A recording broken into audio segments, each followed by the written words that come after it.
In the name of God, who is constant in our lives, who heralds his coming, but who comes when we least expect it. Please be seated.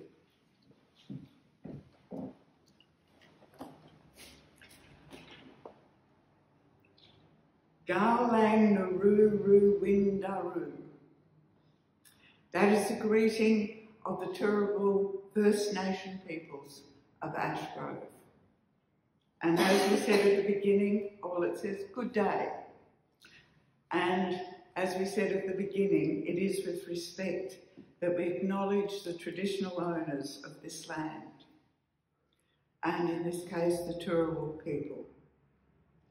In the Gospel reading today, once again, Jesus is telling us the kingdom of heaven will be like this. But this time, Jesus is telling us how the kingdom of heaven will find us. It will come when we least expect it, so we should always be ready.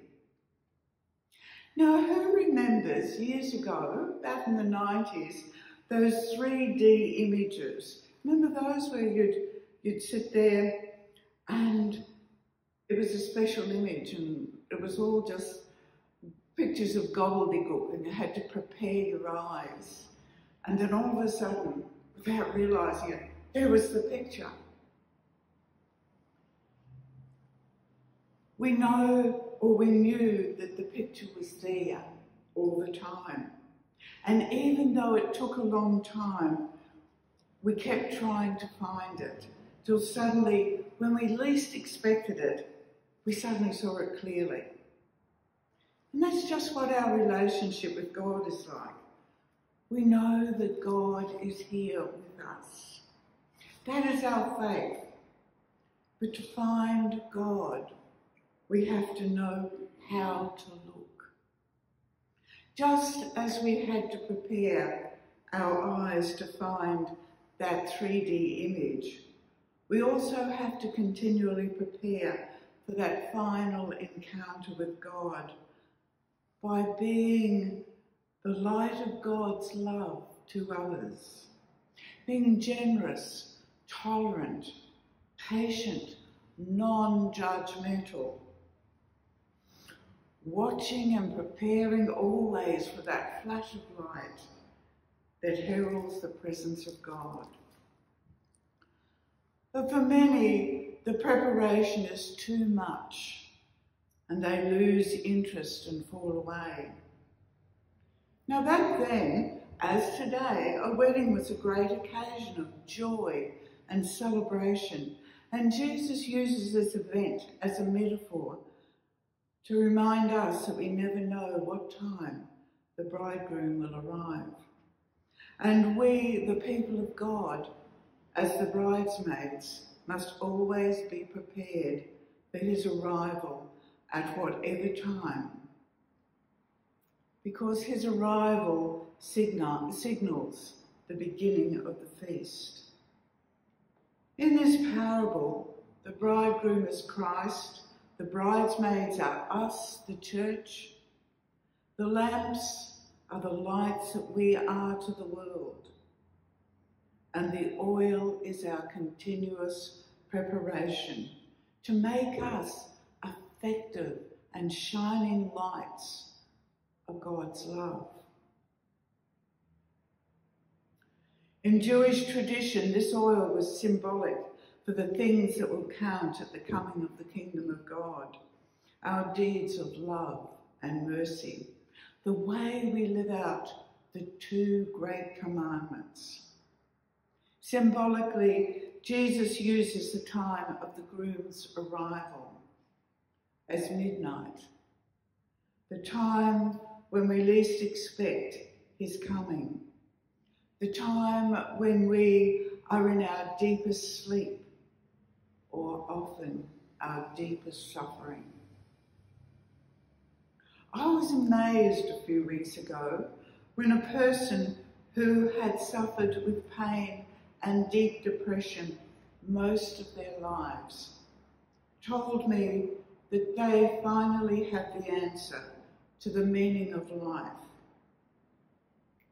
And it was to find joy in every single moment and to give that joy away to others. I thought that was pretty good. And so when I'm down now, I remember to find the joy and to make sure I give it to others, because for me that was truly some loving oil there, which reflects the dazzling divine light and gives such a positive invitation into the kingdom of God.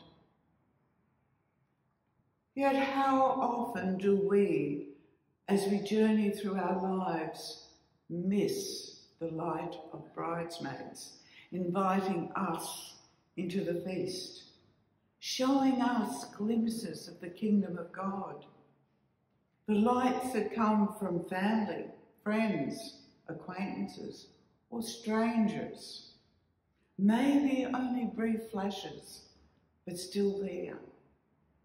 Maybe we just don't see them, or we're too busy worrying about our own path. Or maybe we just feel we haven't got the time. Or perhaps, who wants to go to that feast anyway? Today begins NAIDOC week, when a century ago, government decided that we should value, understand, and appreciate the culture of our First Nations people. And I'm sure that there are many lights shining to invite us to feasts that we have missed, especially in valuing and stewarding the land and its First Peoples. Growing up in the bush, I remember when I was 7 years old, my mother was very ill, so a First Nation Murray woman named Carmen from Cherbourg Mission was employed to help out. Carmen was very good to me. She taught me the tracks of the different birds and animals. She showed me different plants and foods that I could eat. But even at 7, I'm ashamed to say that I was a product of my own culture and demeaned hers. In hindsight, I realised what a light I had missed and what an invitation to a different sort of feast I had been offered. The material gifted for this chasuble on my ordination was chosen by me from a First Nation shop in Alice Springs. The colour green used for ordinary time in the annual journey of our church's yearly cycle is meant to represent nature and the world that God created for us to steward.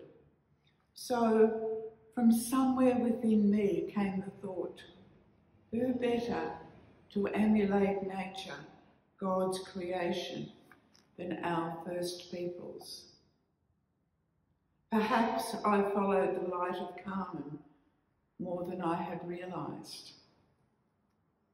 While sadly, I do not know what tribe Carmen belonged to, only with respect and honour that she was a proud Murray woman. But several years ago, I was given a great invitation.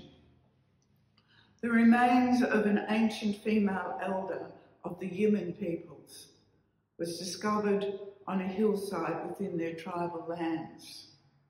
Coincidentally, female elders from that tribe, authorised in the burial rituals, were staying at the local motel, and they were invited by the local council to stay on to perform the reinterment of their ancestor according to their burial rituals.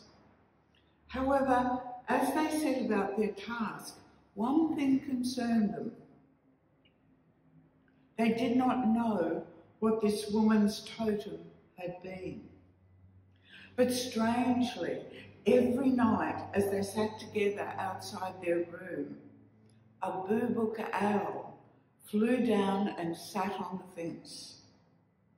After the third night, they decided that her totem was the boobook owl.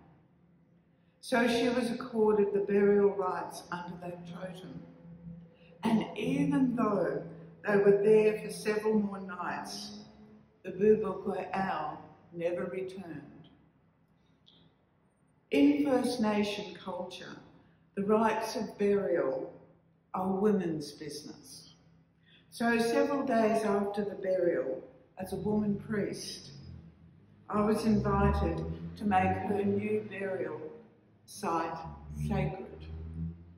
Organised by the local council, 2 busloads of Yiman people arrived from Rockhampton, and I was taken from the burial site by the female elders. I invited them to find small branches from the nearby bushes which grew in that piece of ground, and together, we sprinkled the site with holy water, with the words, Jesus said, "Peace be with you, my peace I give to you," followed by, "This ground has become sacred to us, because these people are sacred to God, and so are sacred to us." The Yiman people's land stretched from north of Wandoma throughout the Upper Dawson area and southern Burnett region. And it is possible that Carmen could have been part of the Yiman tribe. So it was very special to me that after the dedication of the grave, I was invited to Secret Women's Business. 2 years ago, Jack and I were inspired, awed, and our eyes opened to a wider world when we were privileged to witness a festival of Aboriginal dance in Kingaroy. And this year we are hoping to attend the Bunya dance gathering of the Bonyi Gemba Gadamba at their sacred mountain. And there's a little blurb for it. According to the advertising, all songmen will be contacted and dance groups are encouraged to paint up designs from their country, their skin or their totem, and to prepare message sticks to give to the Waka mob to hold for future gatherings, thus creating new stories for future generations. What a wonderful world of love, tolerance and understanding is opening up to those who wish to respond to the invitation. So what have I learned today? That we as the bridesmaids must be ready with enough oil to keep our lights burning. That I must be humble to enable me to recognise and respond to the invitation of other lights that will come from the most unexpected sources. I have to resist the desire to slip into unloving and judgmental ways, but to work hard to find joy and love in every situation and let that joy reflect out to others the light of the love of God. Amen.